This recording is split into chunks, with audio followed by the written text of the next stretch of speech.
How to fix Target app crashing issue. Well, hello everyone, welcome back to the channel.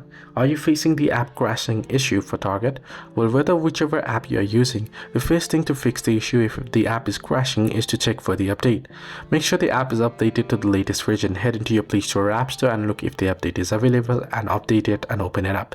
If it still doesn't fix, then it can be a glitch or a bug. To fix that, you want to either restart your device first. If that doesn't help, proceed to reinstall the application. So uninstall the app, remove the app completely, and also remove all of its data, and then reinstall it and open it again. However, if you are using Android, you don't have to reinstall it. You can simply clear the data and cache of the application.